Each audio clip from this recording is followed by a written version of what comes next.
Thank you all for joining us. We're going to go ahead and call the meeting to order. Good afternoon. Thank you for participating in the Riverside Council of Governments Executive Committee meeting. At this time, I'd like to call the meeting to order. I'm going to ask County Supervisor Jeff Hewitt to do the Pledge of Allegiance. Everybody, please rise. Thank you, Chair. Would everybody join me in the pledge to our nation's flag? Ready, begin. I pledge allegiance to the flag of the United States of America.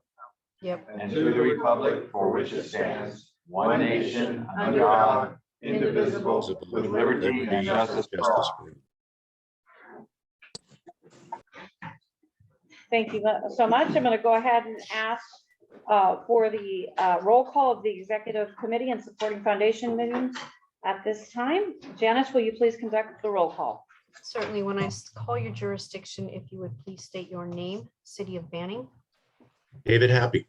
Beaumont, Mike Laura. Calamasa, Wendy Hewitt. Canyon Lake,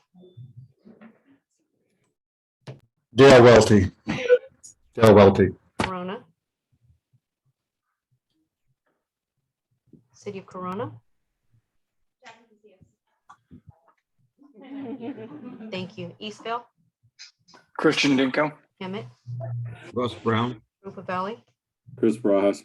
Lake Elsinore, Brian Tisdale. Menifee, Matt Leesmeyer. Moreno Valley, Ed Delgado. Murrieta,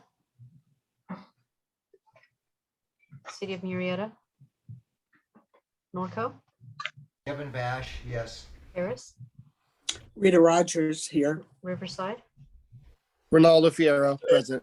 San Jacinto, Hi, Keith. Crystal Ruiz, Temecula, City of Temecula,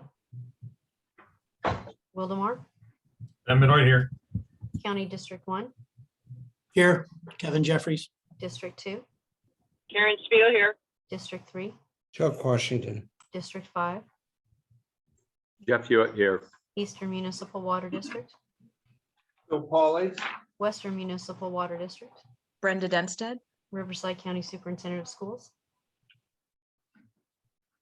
WRCOG TAC Chair, City of Murrieta, Temecula. That concludes roll call and we have quorum. Thank you. We will now recess the Executive Committee meeting in order to convene the meeting of the Supporting Foundation. The Supporting Foundation, which consists of the same members of the Executive Committee meeting.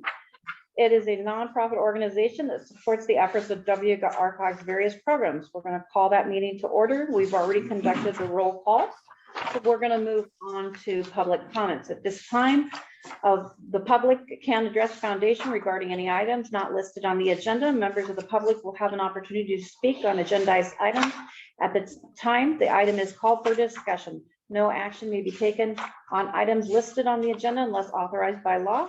Whenever possible, lengthy testimony should be presented to the Foundation in writing, or only pertinent points presented orally. For guest speakers or public comments, please adhere to the speaker time limit of 3 minutes. Please treat others with courtesy and civility and respect in public meetings and the public meeting process. Are there any public comments? I have no requests. Thank you. We're going to move on to item 4, consent calendar. All items listed under the consent calendar are considered to be routine and may be enacted by one motion. Prior to the motion to consider any action of the Foundation, any public comments on the consent items will be heard. There will be no separate action unless members of the Foundation request specific items to be removed from the consent calendar. Janice, do any of the members of the public have any questions or comments? I see no hands raised. Does anyone wish to pull any consent items for discussion? All right, can we go ahead and get a motion and a second to approve the consent calendar? Move approval. I'll second. Lake Elsinore. We have a first by Lake Elsinore, second by Corona.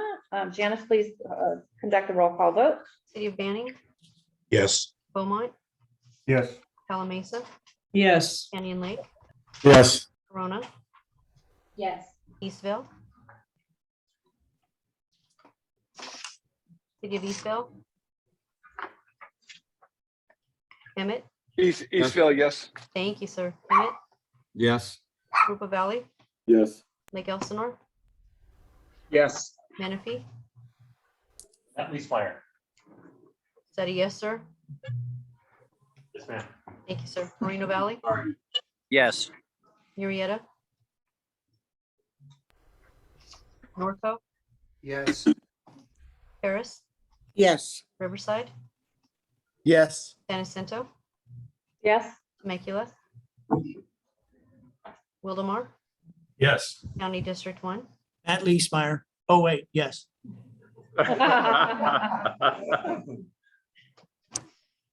District 2, Yes. District 3, Yes. District 5. Yes. Supervisor, I know you're trying to keep me on my toes. I appreciate that. Oh, Eastern you did get Municipal it. Water District, Yes. Western Municipal Water District. Yes. That concludes roll call vote and those items pass unanimously. Thank you. We're going to move on to item 5, reports. Item 5.A is a report from WRCOG's Executive Director to discuss and receive direction on the use of supporting foundation to support the General Assembly and leadership address. After the, go ahead, Kurt. Thank you very much. I apologize I couldn't be there with all of you in person, but I'm stuck quarantining for a little bit longer. The foundation is a concept that for those of you who've been around is nothing new.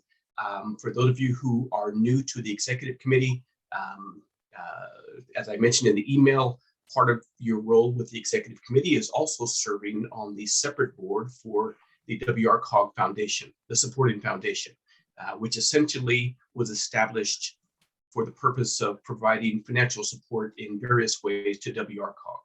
What's happened for us recently is we're going through and revisiting the best ways to use the foundation and use other things as well. On the next slide, we'll see the quick history. 2006 is when it began. You are the board. The offices are also set forth within the documents. With the General Assembly coming up, 2 issues come up with General Assembly. The first being that even though the funds for General Assembly come from sponsorships from outside folks, they have historically run through the traditional WRCOG budget, which is completely appropriate.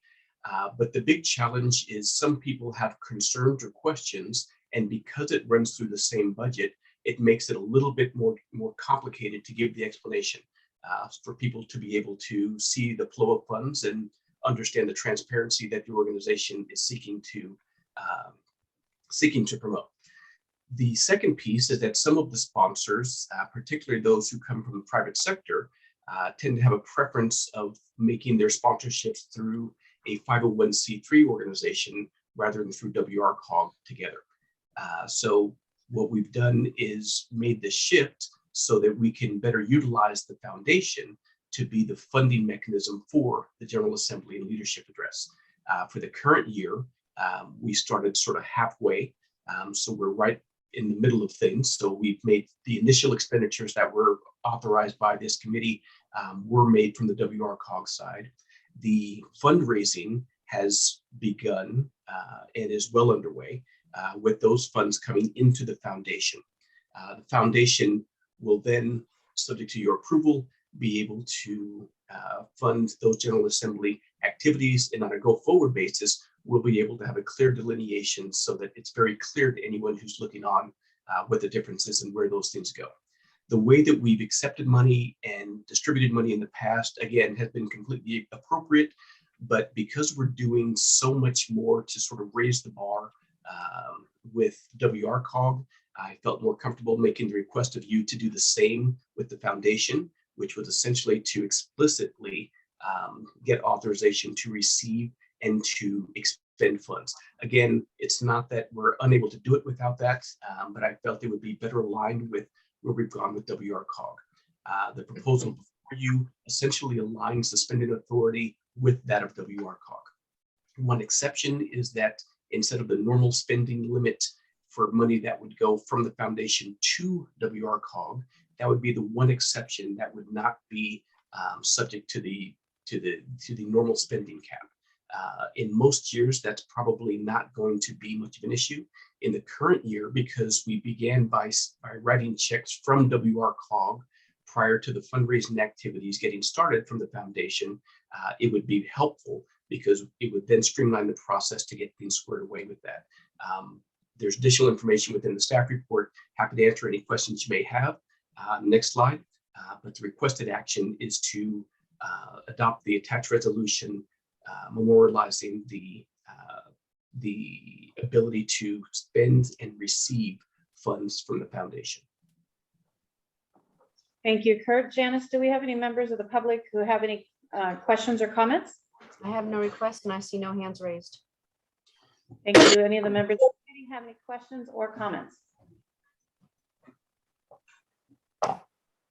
Okay, so while we're waiting just a moment, I want to thank you, Kurt, and the staff for doing an excellent job on getting this to where we were requesting, which is more transparency and knowing exactly where everything goes, so that somebody who is simply a mom who drives a minivan can understand what we're doing. So thank you for that. Can I get a motion and a second to approve the item as presented? Delgado motions to approve.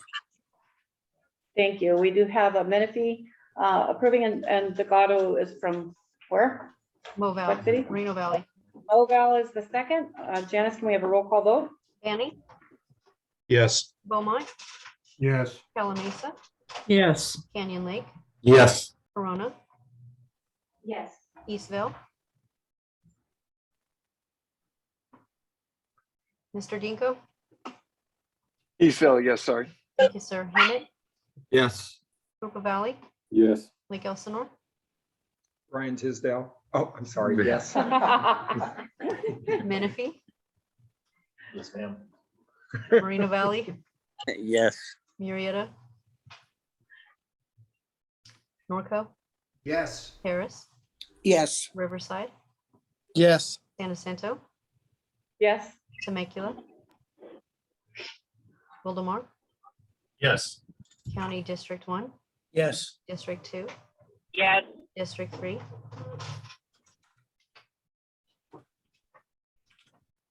Yes.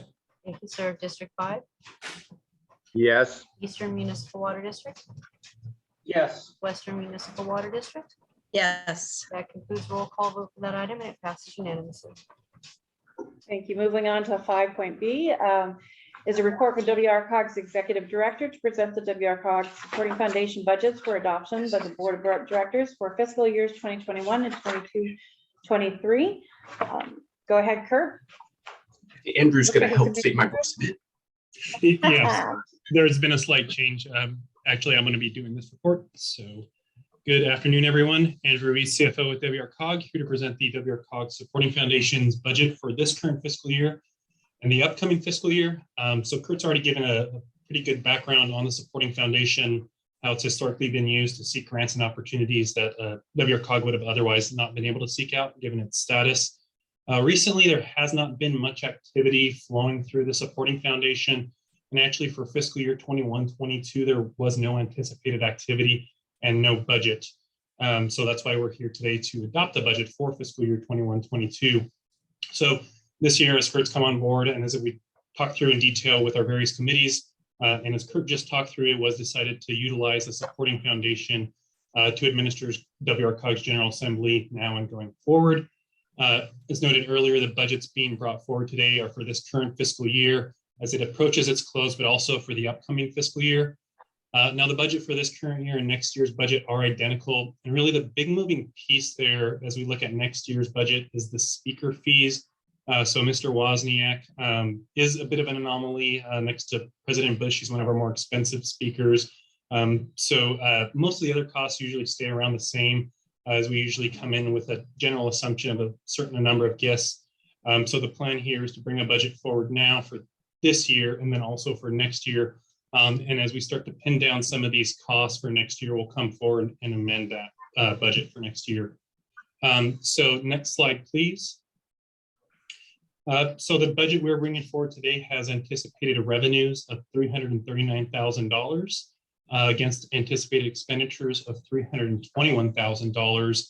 The top three biggest expenditures are the speaker fee of $143,000, the catering and AV costs of $107,000, and the hotel rooms. So that makes up a significant portion of the anticipated expenditures. Next slide, please. That concludes my presentation, and I'm happy to answer any questions, and there are 2 requested actions. Thank you, Andrew. So the requested actions are to adopt resolution 20-22, resolution of the Board of Directors of the Western Riverside Council of Governments supporting foundation adopting the fiscal year 2021-2022 foundation budget, as well as adopting the 2003-22 resolution of the Board of Directors of Western Riverside Council of Governments supporting foundation adopting fiscal year 2022-2023 foundation budget. And Janice, do we have any members of the public that have any questions or comments? I have no requests. And do any of the members of the committee have any questions or comments?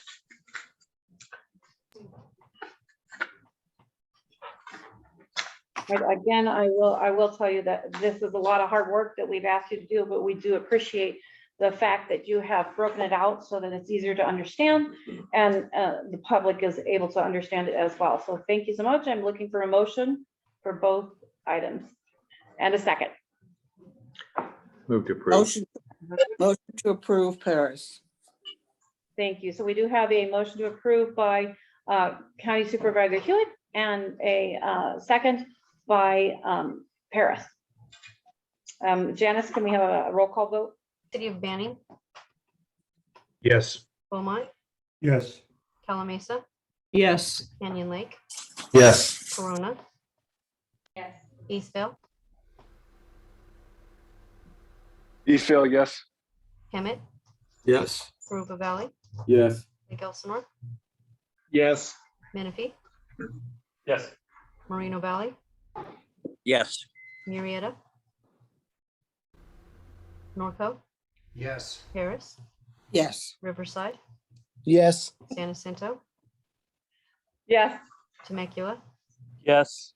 Wildemar, Yes. County District 1, Abstain. District 2, Yes. District 3,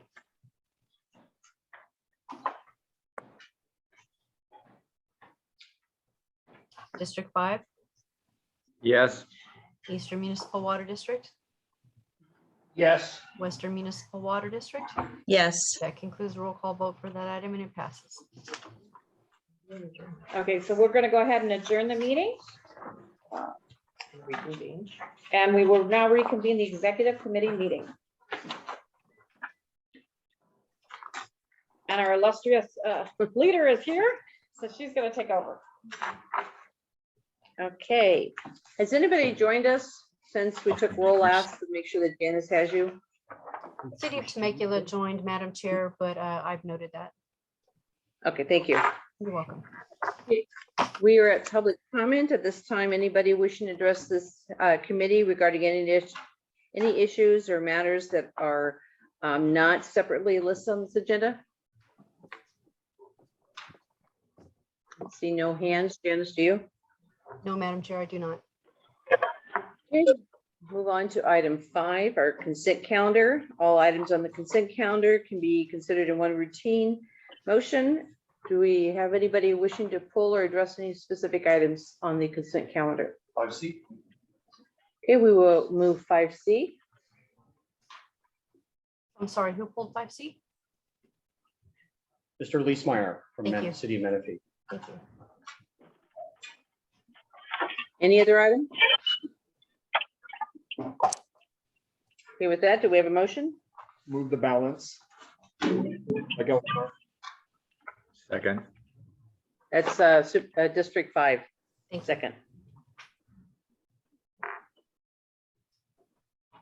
Roll call, please. Banning, Yes. Beaumont, Yes. Calamasa, Yes. Canyon Lake, Yes. Corona. Yes. Eastvale. Mr. Dinko. Hemet, Yes. Carupa Valley, Yes. Lake Elsinore, Yes. Menifee, Yes. Moreno Valley, Yes. Murrieta, Norco, Yes. Harris, Yes. Riverside, Yes. San Jacinto, Yes. Temecula, Yes. Wildomar, Yes. County District 1, Yes. District 2, Yes. District 3, Yes. District 5, Yes. Eastern Municipal Water District, Yes. and Western Municipal Water District. Yes. Thank you. That concludes roll call vote. And those other items passed unanimously. Good job. Okay. Thank you, Madam Chair. So I really quickly want to ask staff if, on item 5C, if they could speak to the two items that are trending in a negative for the budget as we truck along. Which items are those, Mr. Lismar, specifically? Sorry. No, I have the report. Oh. So actually that is I can speak to the TUMP one. That is actually an artifice of how we do the budget. So for example, our proposed budget for single family residential was we anticipated collecting 19 million. And so far this year, we have hit about 27 million. So it's not a negative, it's actually a positive. So, which is a little misleading. Andrew, Andrew Kerr, the second item Mr. Leesmeyer is asking about is general legal services. And that is. Yeah, so these are the February financials. We're going to reflect the last action that was taken by this committee to update the PACE legal. So the PACE legal was out of budget. Now that we've adopted that budget amendment, the next set of financials for March will reflect that updated budget amendment, which will bring that out of the negative. So that's all PACE legal that is negative there in the legal services line item. Okay, thank you. I'll move approval. I'll second. Did you get that, Janice? We got Matt doing the motion and Crystal seconding it. Yes, Madam Chair. Was this a receive and file item? Yes, sir. It's the Will you Finance need a Department activities update. Because it was pulled, yes, we need to do a separate vote. Steve, do you require a vote for receive and file? Generally, I don't. So, I mean, the board could if they wish, but it's not required. It was on the consent calendar, Kurt, and it was mixed between receive and file items as well as action items. So we could go without. We're going to move on. I'm getting that look. Okay, since we don't need it to receive and file, we are moving on to item 6. Our much anticipated budget development. Kurt. Thank you. Next slide, please. So what we'll do very briefly is do an overview of the budget. So as you recall, this is the same time of year we always do budget. We've typically done budgets a certain way, which has been very consistent with how many COGs do budgets. After receiving direction from this committee, specifically around fiscal sustainability, communication, and transparency, we have made some very substantial changes to how we are actively preparing the upcoming budget. It's going to be in a format that is much more data rich, much more familiar, much more aligned with what most of you do with your own agencies. So as you can imagine, that part alone has been a particularly heavy lift, but we are plugging through that, and we are within about a week or two of having that part squared away for the packaging of the document. In the meantime, though, most of the math of the document has been completed. So rather than wait until June and sort of hit everything at the same time, I wanted to go through some of the highlights related to the upcoming budget. And there are a couple of pieces that I would welcome your comments as sort of policy items as we go forward. As a reminder, no vote will be required for today, but your guidance will provide some meaningful direction for us as we finish packaging things. The Admin and Finance Committee will go through a more robust version of the document next week, and we'll sort of work our way through. This committee at the first June meeting will be asked to recommend approval of the budget.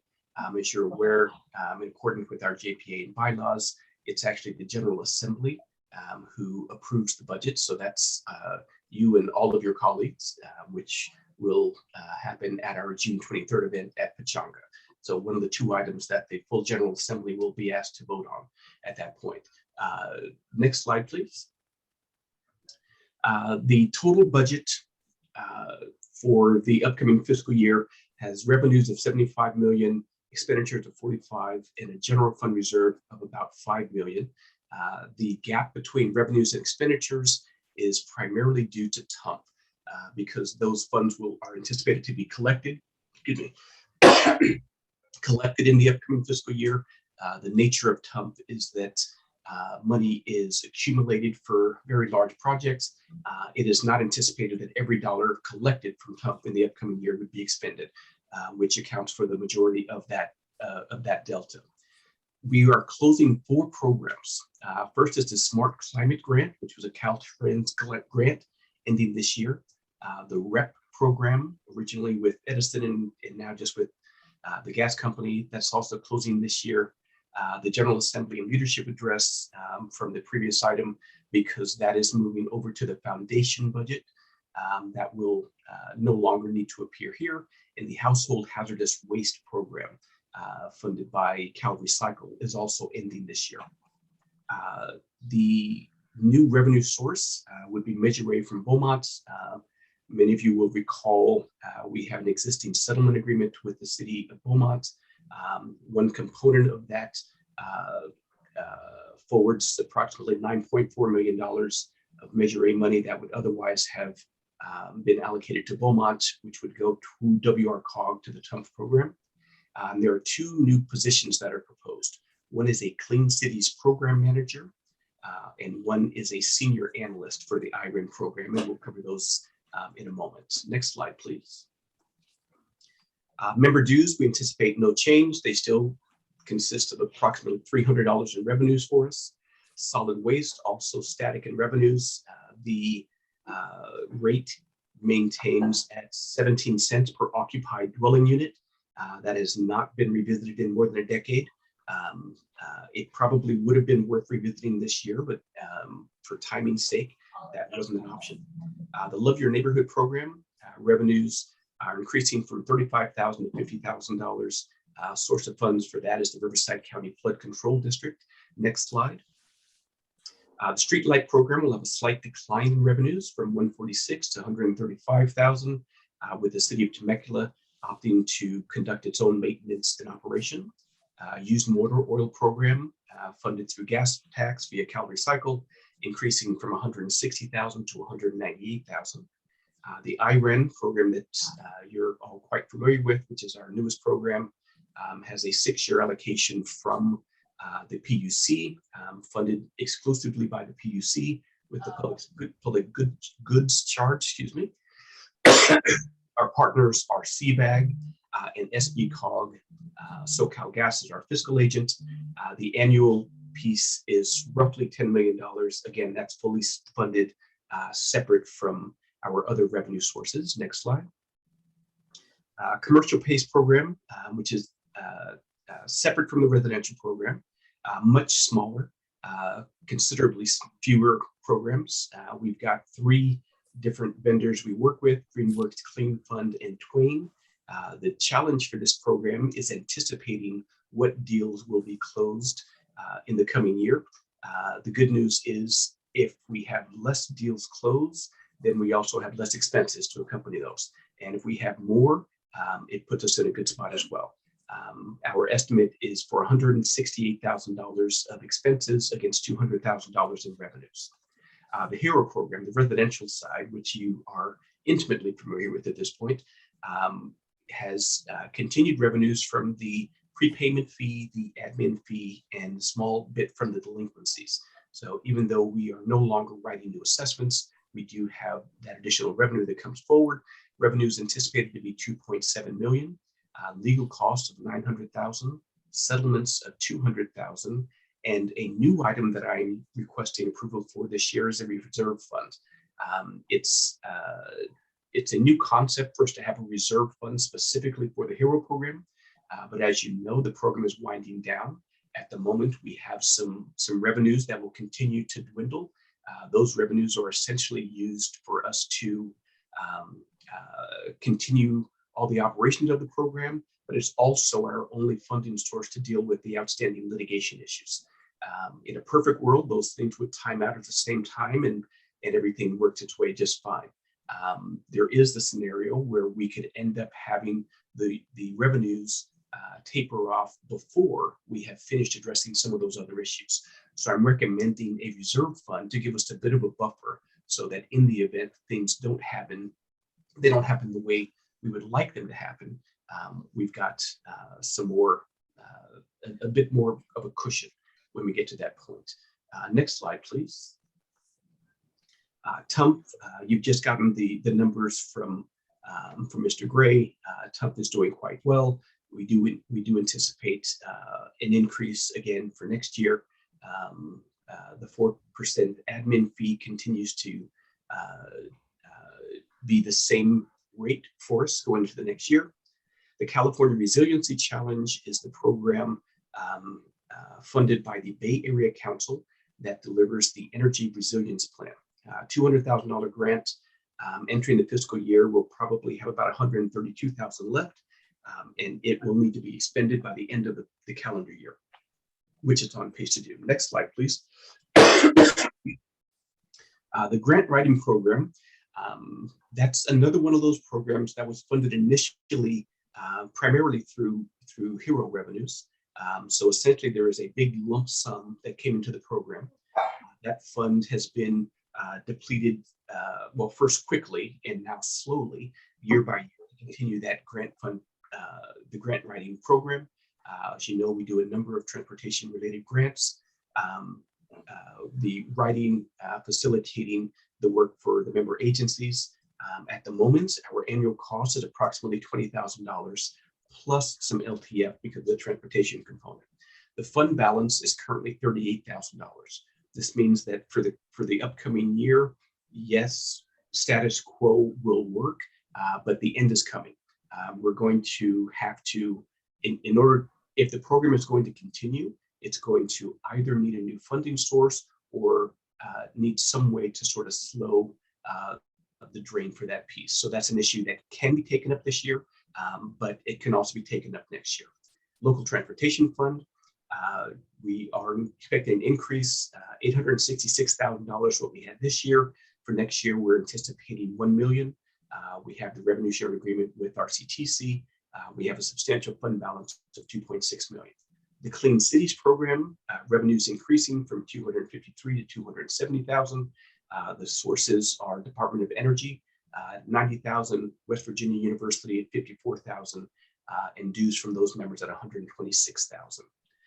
This is one of the areas where there are a substantial number of grants available related to clean cities and the various things that fall under that umbrella that we are not currently capturing.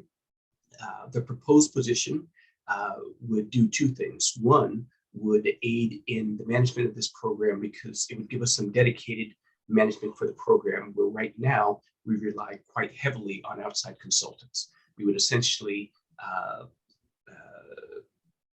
take away quite a bit of work from those outside consultants to be done by this internal position.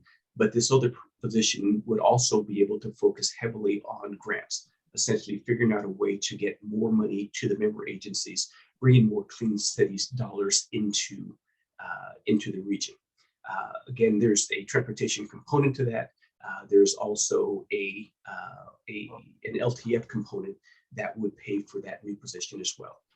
Next slide, please. RIBCOM, the Riverside County Modeling, the software program, we expect a modest decline, well, a decline from $50,000 to $25,000. That comes from either software licensing fees or requests from member agencies to have modeling specific that's done beyond the base level. The REAP program, that's the program comes through the state through SCAG, where we have about $1.76 million. We will enter the fiscal year at about $1 million. That's the one where we have the on-call planning consultants who are doing work for several of your agencies.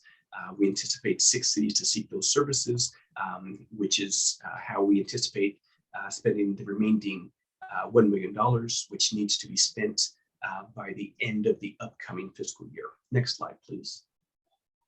The fellowship program has a similar issue to the grant program. This is one that I would also recommend some conversation or some thoughts on. It was set up again from some of those hero revenues, non-recurrent source. We sort of dwindled that money down little by little. The way we are right now at our current rate of paying 50% for the first fellow, we are spending approximately $100,000. We have a fund balance of about $193,000.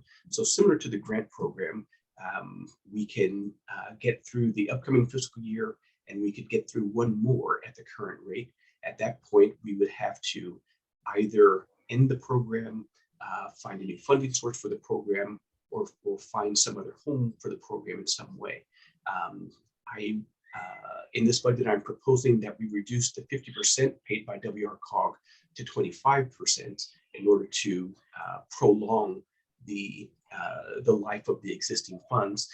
That said, I should mention that when I mentioned that last week at the finance directors meeting, they did make a plea to change that back to the 50%.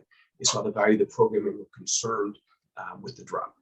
Administratively, we have a 115 trust. I believe most of you are aware of, but if not, happy to answer any questions about. We have a balance of about $350,000, which is money that we can use toward pension obligations and that sort of thing. We have a CalPERS UAL of about $3.4 million, an OPEB balance of about $1.2 million.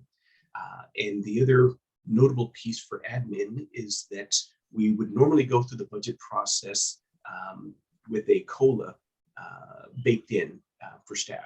This year, because we're in the middle of a class and comp study, I'm holding back until I see what that looks like, because as soon as I get the results from the class and comp study, we're going to have some conversations about what we're going to do about that and how we're going to fund any recommendations that come from the class and comp study.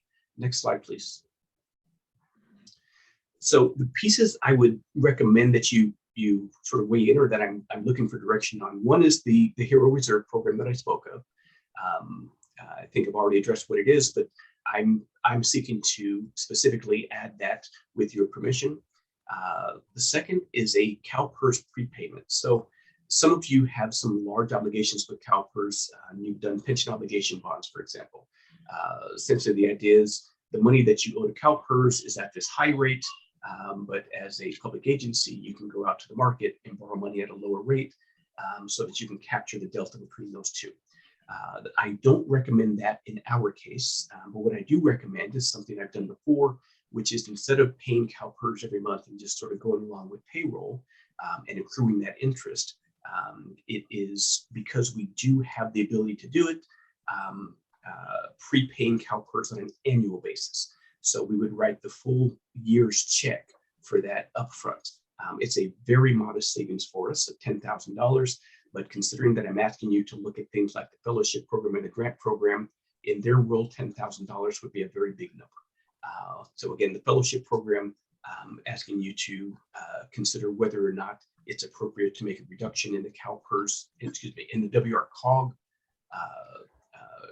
cost share for that first fellow, and for grant writing, whether it's now or in the future, getting your thoughts about what to do with that piece there. And before we switch to questions, we can go to the next two. And Andrew, if you can grab those. The next slide, please. Yeah, so what you're seeing here is a snapshot of what our budget is going to be looking like. Previously, our budget was just an attachment with numbers. Now it's going to actually be a document with each department having its own page, its landing page. So you can see here, this is the Transportation Planning Department. We've got the budget at a glance here, along with some graphs. We've got a department description, as well as specific program accomplishments. If you go to the next slide, please. You've got some more department descriptions here on the left, and then additionally, you've got the financial summaries broken out at the fund level here on the right side. So that's a snapshot of what you're going to see in the budget document. Thank you. And with that, I'm happy to answer any questions that you may have. Madam Chair, Supervisor Washington has his hand raised. Supervisor Washington. Thank you, Madam Chair. Kurt, I noticed on the second to the last slide, you proposed to reduce the fellow program from a participation of 50% down to 25%. Do you actually have any data that would indicate that the programs that are utilizing the fellows, that they could actually afford to pay now 75%? I do not. So this recommendation comes strictly from the concern that we're going to burn through the money and not have another option. So no data at all. So I guess, and I'm one that has benefited from the program and hope to again in the future. But just speaking, from my own perspective, my budget can't absorb the 75%. So what would end up happening is we won't utilize a fellow. And so then I'm wondering if there are others who are in that situation, if maybe we accept the program's life, the life of the program being shortened by keeping it at 50%, but we get more people who can participate. Does that make sense? I'm not being very articulate about it. Absolutely. And that's consistent with the request from the finance directors as well. What's the request from the finance directors? To not make the reduction. Oh, okay. Yeah. I mean, I understand it. I know we don't, the money's not flowing over the waterfall anymore. And the first priority is to keep a healthy budget here at WRCOG. But I just wonder if we're going to achieve a desired outcome with that approach as it relates to the fellowship. Madam Chair, Rita. Are you done, Supervisor Washington? Yes, I'm done. Rita? Thank you. Rita? Yes, I was just wondering in regards to the fellowship program, would it be possible to find sponsorship for that program, even using the foundation as a nonprofit? Maybe somebody might need that tax write-off or would be very interested in sponsoring that program. That might be an avenue you could look into. The answer is yes. Supervisor Jeffries. Yeah, I want to chime in where Chuck was on that too. I sort of agree that best to just run the fellows program on its natural course with the funding that it has, and if it runs out, it runs out in a year or two. I agree with that. And then second observation for Kurt. I'm going to apologize up front. I've beaten a dead horse here, but prior to your administration, we had a fraudulent transfers of funds without authorization into other accounts. What policies and procedures are you putting in place to prevent that type of quasi-criminal abuse of our funds? Thank you, Supervisor. So the answer really rests within the internal controls piece.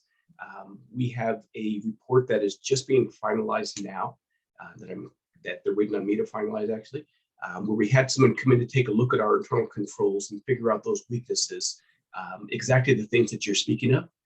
They did make a number they have a number of tentative findings that we were actively plugging up. So we've already plugged up the vast majority of them, and we're working to plug up the rest of those as well. And we'll be reporting back to you with those findings and also with the actions that have taken place. But the short version is yes, there were a number of internal control weaknesses. Thank you. Kurt, I have a couple of questions. I don't see more hands. If we look at the budget that you presented, it says revenues of 75 million, expenditures of 45 million, and general fund reserve for 5 million. That still leaves 25 million, unless that's all these other things that I didn't sit there and count, but I thought that would be part of the budget. So It's all TUMP reimbursement, so we're collecting money right now faster than our agencies can spend it. okay, so that extra 25 is should be designated as TUMP then. All TUMP funds collected minus the admin fee go into a TUMP fund, which is not general agency funds, or is it reserves. It is a dedicated fund for TUMP.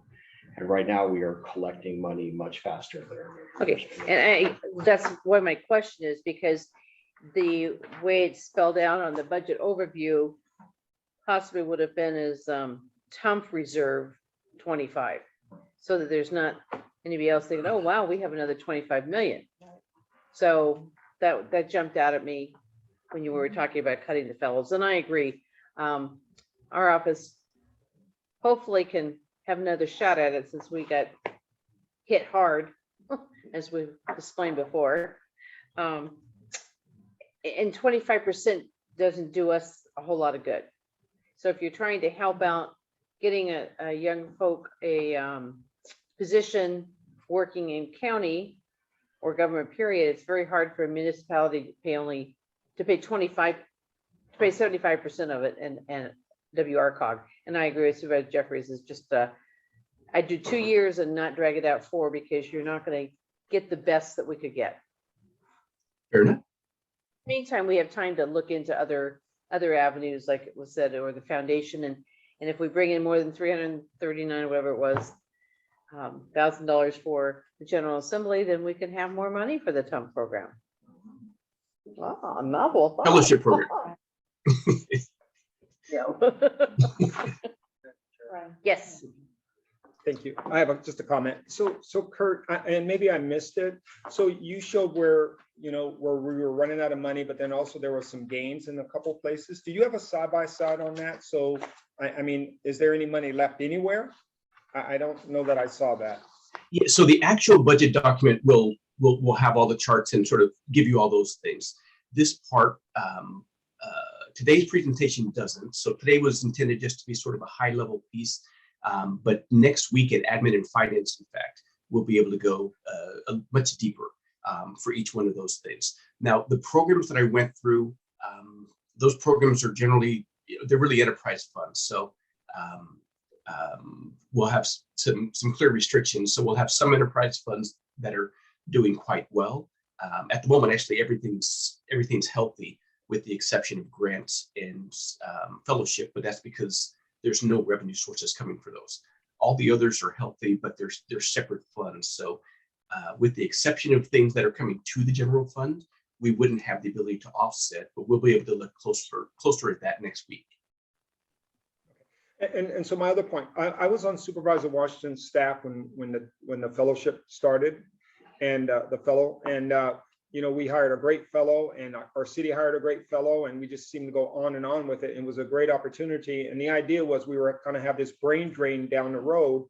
And so I would like for us to really prioritize and see what programs that are using enterprise money that's working and not working so well, because I think those fellows work really well and they benefited a lot of the cities. Now, I personally think our city now could absorb something like that, but the caveat is those that could, would they? And this was an opportunity for all of us to have someone, and it's worked out well. So, well, for some of us. Madam Chair, I have a couple questions too. Thank you, Madam Chair. I'm in agreement with the conversation about the fellowship program and its benefits. So whatever we can do to help that. And then Dr. Wilson, I was wondering about the pension obligations, and I'm curious. I'd like to better understand our standing and our situation, and maybe a game plan. I don't know if this is only going to Admin and Finance Committee, but as a general, as someone who's not part of that committee, I would like to know. I'd like to just better understand the situation. And I apologize, I was having a hard time hearing you. You were asking about the CalPERS situation? Yes. So as sure, as a CalPERS member, we have a similar situation to nearly all of our member agencies in that we have this accrued liability. So in addition to the normal costs, we go through, we get the actuarial evaluations, and we figure out how much to pay each month or each pay period to go along with it. We also have sort of the true up that came from previous folks, or from lost revenues from the investment pool from CalPERS. That number grows over time. So we do have an actual UAL. It's not unexpected that we do. It's quite rare to not have one. I would say 90% of agencies do have one. So on one hand, we're sort of in the same spot as everybody else. On the other hand, it's prudent to at least have some kind of a plan of what to do for it. The normal payments that we make, they do amortize the debt, but it's at such a slow pace that it's, I think it's prudent for us to at least consider options for getting that squared away at a faster rate. That's one of the reasons that the agency entered into a 115 trust prior to my arrival, which essentially had some additional funds that can be used for that purpose to essentially expedite paying off of that debt. We have not scheduled anything specific about CalPERS for the Admin and Finance Committee. We're happy to do so, if that's of interest to anyone. We're also happy to have an offline conversation and sort of go through greater detail about our CalPERS obligations with you if you would like. And I apologize, because of the way my screen sits, I could not see who asked the question, so I'm not sure who to follow up. It's Jackie from Corona. Okay. And I understand the situation. Our city's in the same boat as 90% of other municipalities. My question is specifically about what we're doing about it. I'd like to learn more about that. And I'm in favor of making, prepayments, 3.5% savings is a savings. So let's do that. But I'd like to know more about how we are proactively addressing this. And the 115 section trust, my understanding is those monies are locked in for quite some time. So in the meantime, you have to have a game plan of, how it is that you're addressing this outstanding balance. So that's what I want to learn more about. Yeah, we'd be happy to. Now, the 115 trust is accessible whenever you'd like it. It's the only lock is that you can't use it. You can't take it back and go use it for roads or something else. So you're limited to purpose, but you can access it anytime that you would like. But we'd be happy to have that conversation with you. Thank you. Supervisor Hewitt, do you have a question? No, I was just gonna ask Kurt if he could possibly, just a few other things, like when you put that number, 3.1 million in the UAL, and then the OPEB, the other post-employment benefits, it gets up there close to 4.5 million or whatever. And I think for Jackie down there, she would really benefit from things like our percentage of paid, is it 60% paid off? Is it 85% paid off of what we owe right now? Things like that. And I think a lot of people don't understand there's some real pretty complex subtleties to pensions, especially CalPERS. And so along with you're right, there's very few agencies that have really paid it off. But two of the JPAs right now, RCTC, and now because RCA is part of RCTC, will have those completely paid off. The city of Paris has that completely paid off. So there are some things we can do. I really appreciate going with that 3.5 prepayment in the, that's a nice, every little bit helps. But as interest rates get higher and higher, getting the 115 trust bonds, pension obligation bonds, now they don't make sense even in the long run. In other words, they start paying back possibly less than what we would have been charged at that 6 or 7% by CalPERS itself. So yeah, that's a good thing. Any way you can put on that, Kurt, I think for a lot of the commissioners that don't understand all the subtleties would be great. Thank you. Anybody else have a comment or question? No more information. Okay, seeing none, this is a receive and file. Remember, this is just Kurt's sketchy notes on his big picture. He'll Madam bring Chair, us I'll a move little- approval of the receiving file. Okay, we don't need to have a motion, though. I believe Chuck's making a joke. Do you want a motion? You want to vote on it? No, no. Did I just missed the humor? I'm sorry. Yeah, I'm doing my best, preoccupied. Matt Leafmeyer. I knew it was gonna go. Now you started with that, I would have understood. One time. Okay, we are now on item 7. That is a report from our TAC committee chair, Techno Advisory. Mr. Van Wagner, are you on? I am. I'm having a little trouble with the camera today, but no report today, Madam Chair. Okay, thank you. Do we have reports from our committee representative, Mr. Tisdale from CalCog? Yes, ma'am, I do have a quick report. So we did have a meeting on this past Friday up in Sacramento. So just a couple of things. There are legislative piece of it. So the way it works for CalCog is 2/3 of the body have to agree on issues. So you can go on the CalCog page and really look at some of the things that we've taken positions on or opposed or against, whatever. One of the bigger challenges that we have is that, we're a very diverse state, and a lot of people have different concerns. And so one of the big issues that came up on Friday was there was a bill that talked about local control. And I think most of the folks in Riverside believe in local control. And so we pushed back. So it was enough of us that pushed back, not a majority, but enough of us so that we didn't take a position on that. So those are some of the things that we're working on. They talked about the governor's budget and his surplus, and they think that his surplus is going to come out to $60 billion. So it's going to be interesting on what stuff he's going to fund. They're going to ask for another $100 million for transportation programs. So we'll see how that goes. And then also they're looking at some extensions for the REAP. So there's a lot of information, a lot of dialogue about the REAP and what's going on with that. Madam Chair, that's the end of my report. Thank you. Mr. Bash, you have a comment to Mr. Tisdale's report? You're muted. You're muted. Brian, You don't could want you local- just explain a little bit better or more clearly for me, the local control vote you guys took? What was that about?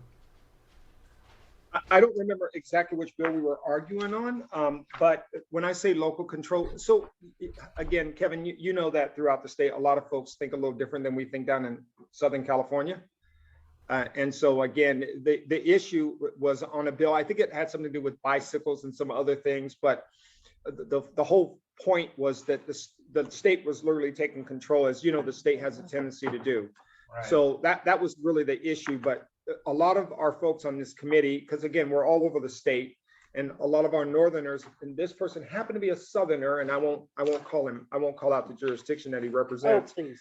But most of our northerners have a different view about local control and what the state should do. North versus So- south all over again.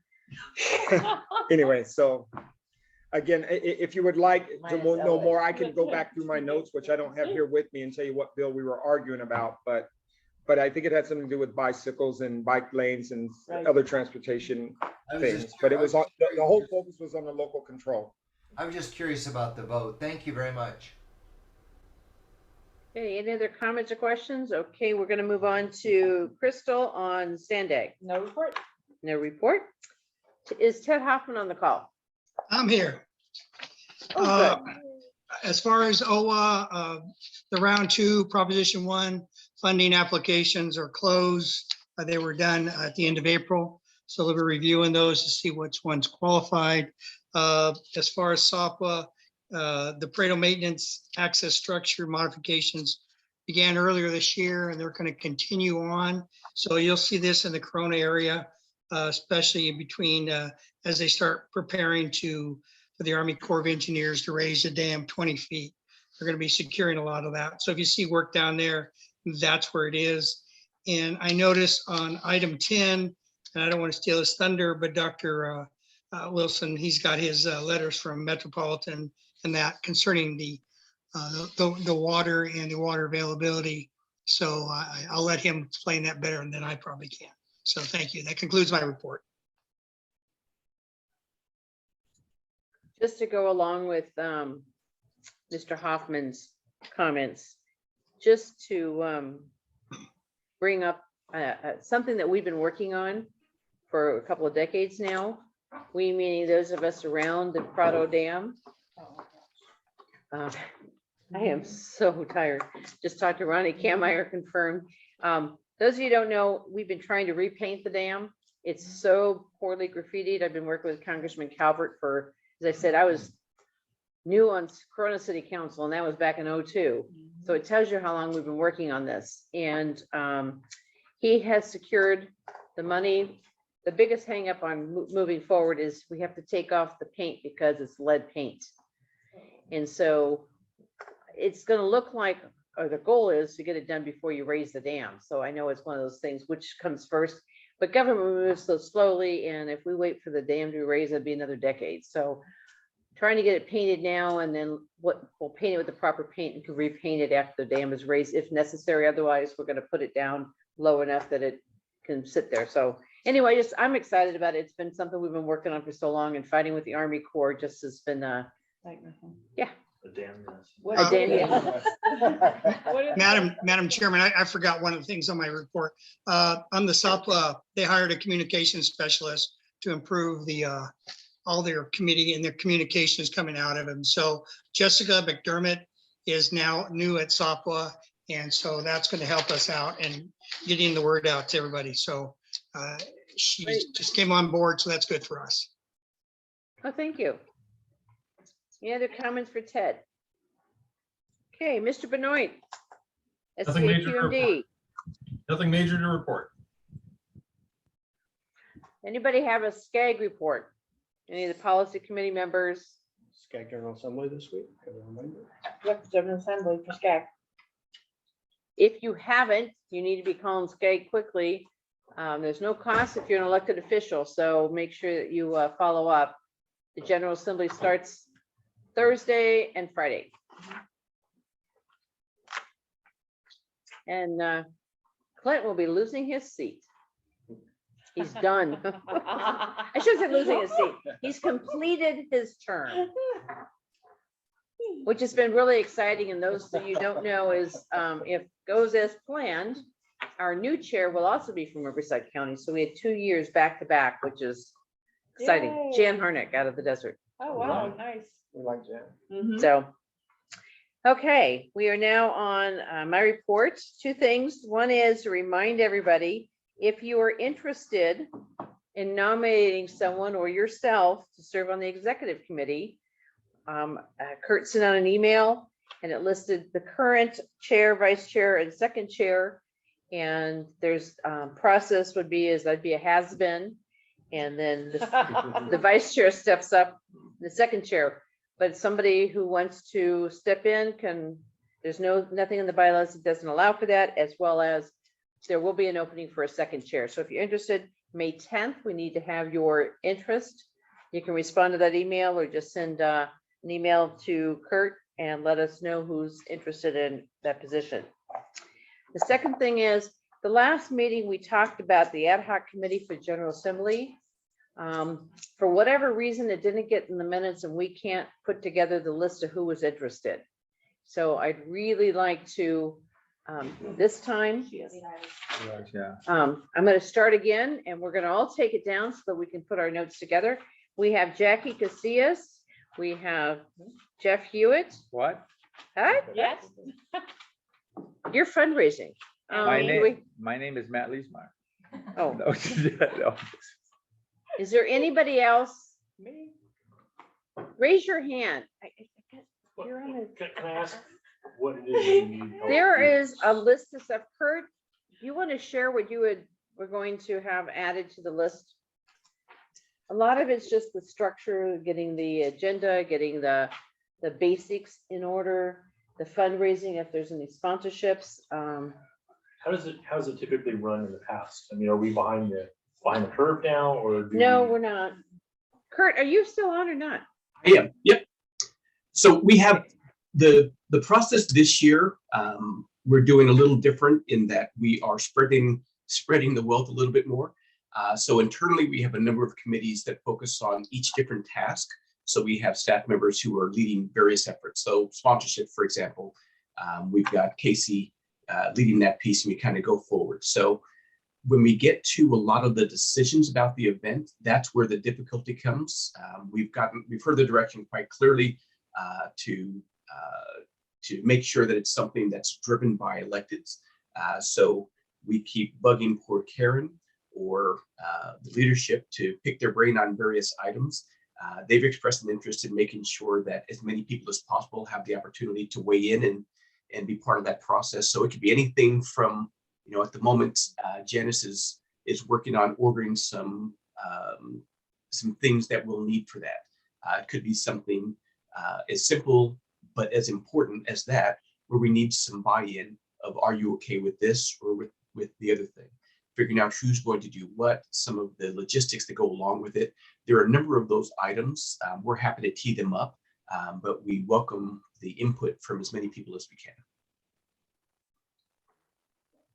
Happy to help, however. Okay, Matt's, Madam Chair, I'll help you any way I can. Brian. Madam Chair, Yes. I have a question. Yes, sir.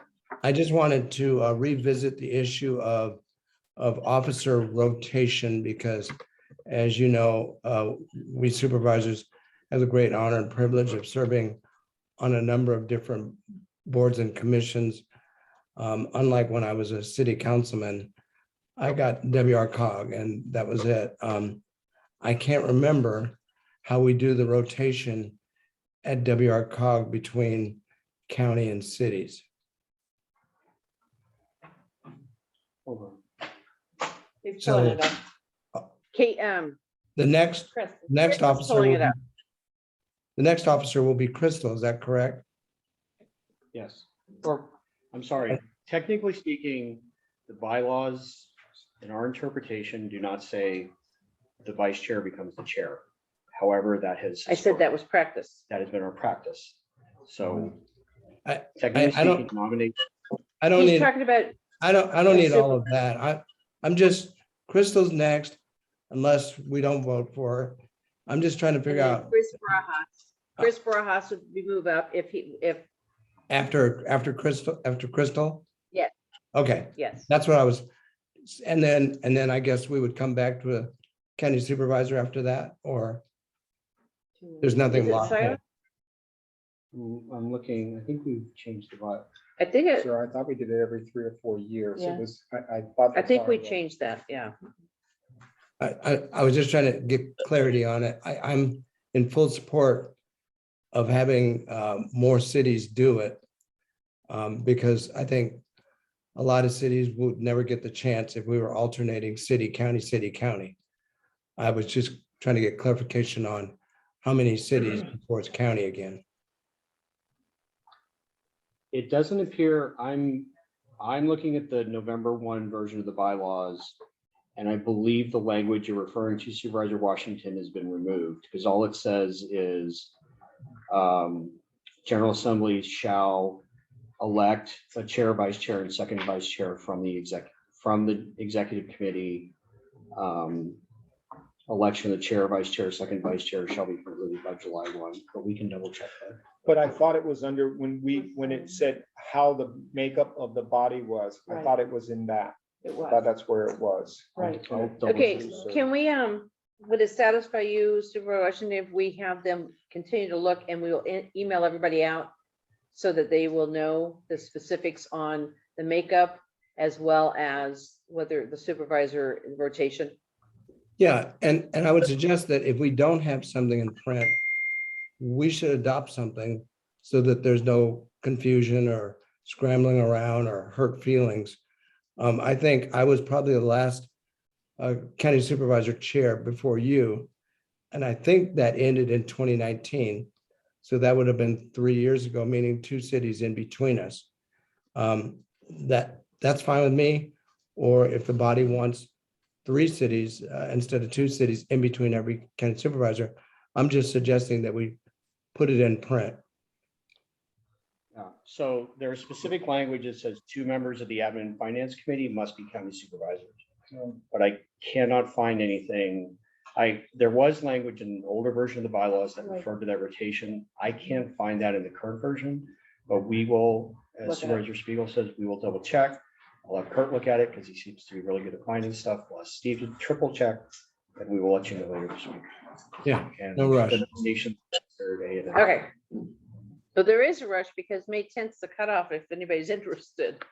May So, 11th is when the nomination. Well- and then the May 11th admin meeting is when we will be putting forth our recommendation for the executive committee. If we adopted a process that goes county, city, county, then after Chris would be a county supervisor. And I can guarantee you that, well, I'm not sure. I mean, we'll have to wait and see who's on the board at that time. But I can guarantee Kevin's not going to say yes.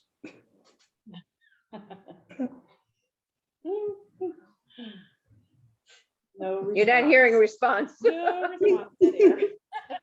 All right, we'll get that taken care of and let everybody He know. was just nominated. All right.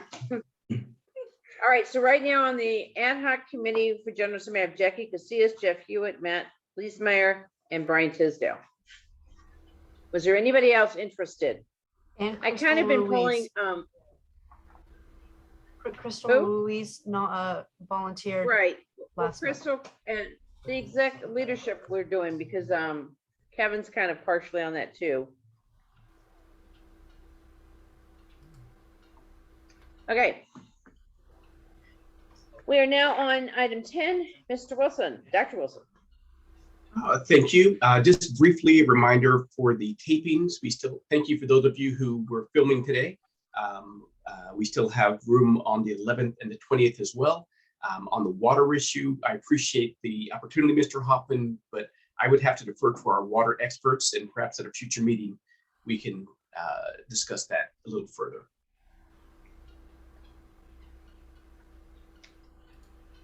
That was short. Is that it? That's it. Oh, wow. Okay, anybody have items for future agenda? Okay. General announcements? So I have one tonight, tomorrow night, we are honoring mothers and a birth choice, and we will be doing that through the city recognition for them. And I encourage anyone who can and is willing to step up and do the same, since it is Mother's Day on Sunday. Don't forget your mothers. Any other general announcements? Yeah, Karen, I have one. It might be of interest to the rest of you. The city of Norco on June 12th is going to be unveiling our Gold Star Family Memorial. And we're gonna have a dinner beforehand, that will be by invitation. But our memorial is actually connected nationwide. They're building a similar one over at the Riverside National Cemetery, but there are dozens of these across the nation commemorating Gold Star families who, of course, have lost a loved one in service to their country. So that'll be June 12th, and it'll be in the afternoon, and there'll be more information coming out. We're very excited about it. This will be, I think, the first one in Riverside County. I'm not sure, but I think there's 4 planned altogether. Thank you. Thank you. Last chance. Okay, do have a long closed session, so we're gonna hit it running. Thank you, everybody. We're now moving into closed session.